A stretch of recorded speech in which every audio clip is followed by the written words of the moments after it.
विजय भैया, विजय भैया, विजय भैया, जय विजय भैया, चिराग पासवान के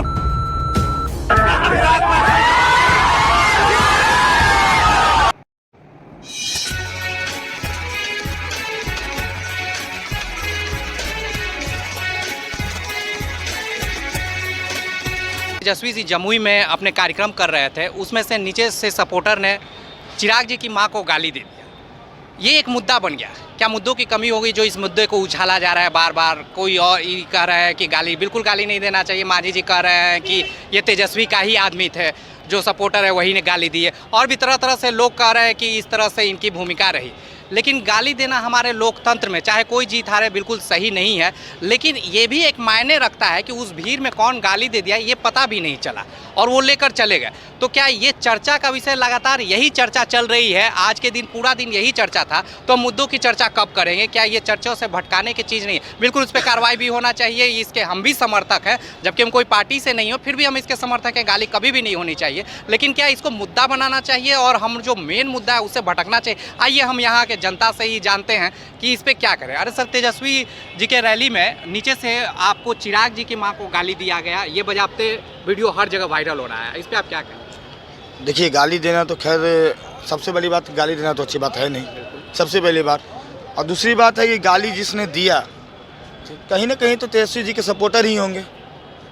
क्योंकि अगर मान लीजिए कहीं अगर रैली करने जा रहे हैं, कोई नेता जाते हैं रैली करने, तो सबसे पहले कि आगे में जो रहते हैं उनके कार्यकर्ता ही रहते हैं। मंच पे तो रहते ही रहते हैं, बल्कि आगे में उनके कार्यकर्ता ही रहते हैं। आप भी देखे होंगे इस चीज़ को, कहीं कोई भी नेता जाते हैं तो ऑफिशियली बात है कि गाली देने वाले तेजस्वी यादव का कोई सपोर्टर ही होगा। तो कोई कह रहा सम्राट जी का आदमी नहीं, आप कैसे कह दीजिएगा सम्राट जी का आदमी है? अगर मान जनता कह रहा है तो जनता की बात कब क्यों हम विश्वास है, कैसे करें? अगर मान लीजिए कि मोदी जी जाते हैं रैली करने, सपोज डेट हम मानते हैं कि मोदी जी रैली करने गए, तो आगे देखते हैं, आप लोग तो खैर मीडिया ये लोग आप लोग तो खुद देखते होंगे, आगे सबसे पहले उनके कार्यकर्ता ही लोग रहते हैं। बाकी जितनी भी ऑडियंस रहती है बहुत दूर में, थोड़ी पीछे रहती है, मतलब 10-20 मीटर के डिस्टेंस में रहती है। तो फिर जब नीचे से एकदम सटे मन से सटे हुए से आवाज़ आ गया तो आप समझ जाइए कौन किया है। मांझी जी कह रहे हैं कि तेजस्वी दलितों का सम्मान नहीं कर रहे। देखिए, ऐसा तो खैर बात सही है, उनका एक वीडियो वायरल हुआ था। पहला नंबर, गरीब तो सबसे ज़्यादा दलित ही है। एक वीडियो उनका वायरल हुआ था जो 8 तारीख को मछली खाते हुए हेलीकॉप्टर में था।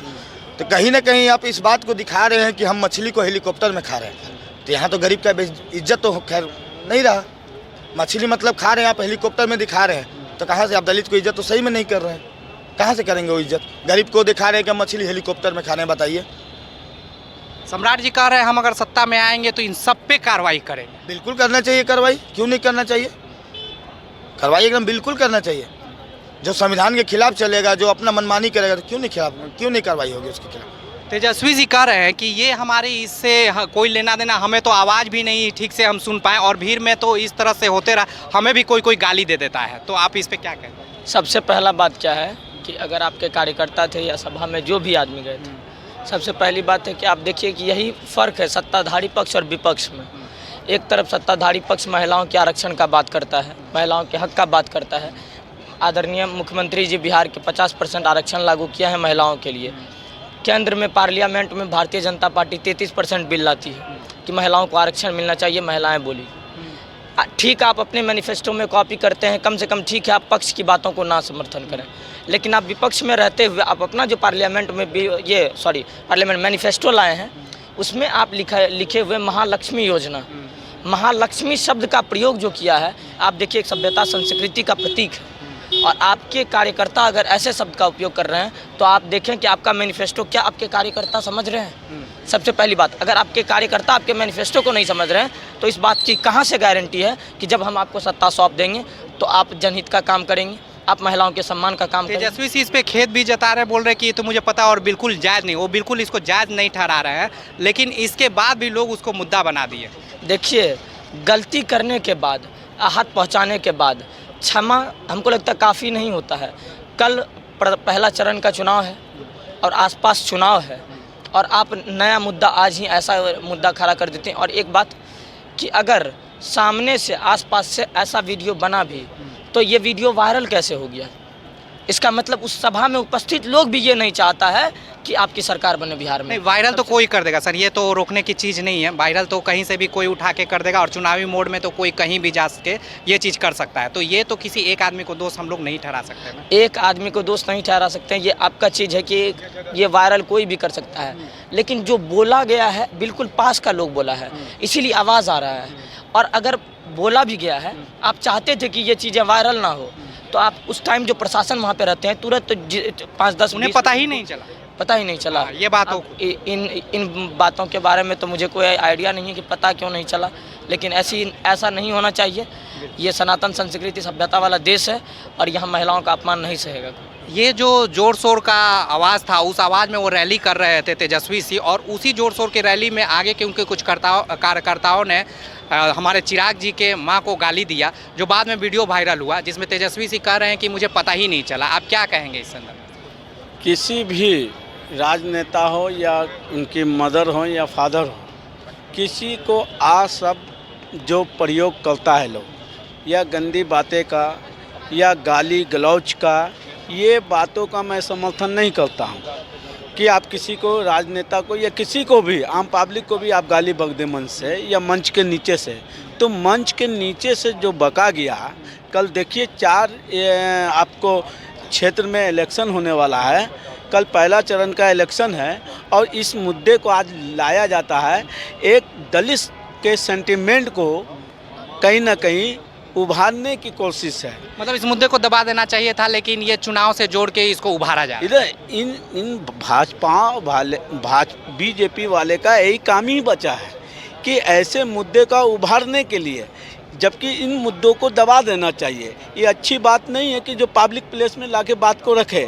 तो ये लिखा हुआ नहीं है, किसी भी चुनावी मंच पर लोग नेता होते हैं, उनके चुनावी भाषण में आते हैं लोग, वो किसी पार्टी के नहीं होते हैं, समझ गए। वो सभी नेताओं का भाषण सुनने के लिए जाते हैं। वही पब्लिक नरेंद्र मोदी को सुनने के लिए जाता है, वही पब्लिक राहुल गांधी को भी सुनने के लिए जाता है, वही पब्लिक तेजस्वी यादव को सुनने के लिए जाता है। तो वो पार्टी का वर्कर नहीं हो सकता। पार्टी का वर्कर होगा और दलित का सम्मान अपमान करेगा, ऐसा कतई नहीं हो सकता है। उस आदमी को पकड़ा जाए, उस पर उससे पूछा जाए कि आप कौन हैं, तो वहाँ प्रशासन थी, उसको पकड़ते हैं और उससे पूछताछ होता कि आप किस पार्टी से हैं, बिलोंग करते हैं। अब जनता है कि पार्टी के कार्यकर्ता हैं। तो एक कहीं ना कहीं बीजेपी वाले आरजेडी पे थोप रहे हैं कि दलितों का अपमान किया गया है, मगर दलित इसके जरिए वोट बैंक सेकने में लगी हुई है, समझ गए। कौन वोट बैंक सेक रहा है? भाजपा वाले मुद्दा से भटका रहे हैं। मुद्दे से भटका रहे हैं। देश में जो मुद्दे की बात होनी चाहिए उस पर नहीं है। कल इलेक्शन होना है, मगर अब देख रहे हैं कि वोट हमको नहीं पड़ रहा है, तो करे तो क्या करें। तो अब एक दलित के माँ को निशाना बनाया गया, एक दलित महिला को निशाना बनाया गया। ये भाजपा का कहीं ना कहीं चाल है। इससे भाजपा और देश की जनता सतर्क रहे। और तेजस्वी यादव क्या कोई भी नेता नहीं चाहेगा कि मंच के नीचे से हो या ऊपर से हो, किसी के जाति, धर्म, मजहब ऐसा कोई बात करते हैं जिससे ठेस पहुंचे। इसका कतई राष्ट्रीय जनता दल इसका कंडम करता है और इस चीज़ को बर्दाश्त नहीं करता है। कल चुनाव होने वाली है, पहला चरण, 4 सीटों के लिए मतदान होगी। हमारे लोग कह रहे हैं कि इसको जान बेवजह का ये इसको मुद्दा बनाया जा रहा है गाली को, क्योंकि अगर दिया भी तो बिल्कुल गलत है, सरासर गलत है। लोकतंत्र में गाली नहीं देना चाहिए, लेकिन इसको मुद्दे के तौर पे उछालना नहीं चाहिए, क्योंकि मुद्दों से भटकाने का ही कारण तेजस्वी भी इससे अनभिज्ञता कर रहे हैं और बिल्कुल बोल रहे हैं कि कार्रवाई होनी चाहिए। कार्रवाई होनी भी चाहिए। एक आम जनता का भी यही मन रहता है कि ऐसे लोगों पे कार्रवाई हो, क्योंकि ये बिल्कुल लोकतंत्र के खिलाफ है। कार्रवाई बिल्कुल हो, लेकिन हमें मुद्दों से नहीं भटकना। कल चूँकि चुनाव है, चर्चा होनी थी मुद्दों की, लेकिन मुद्दों से इतर हर कोई, वो चाहे मांझी जी हो, सम्राट जी हो, या कोई भी हमारे तेजस्वी से, सब इस मुद्दे में इन्वॉल्व है कि गाली कैसे दिया, कौन दिया, क्या दिया। ठीक है, लोकतंत्र में गाली दिया, कार्रवाई भी किया जाएगा, कोई बात नहीं, लेकिन क्या हम मुद्दे छोड़ दें हम शिक्षा, स्वास्थ्य छोड़ दें, हम रोड नाली?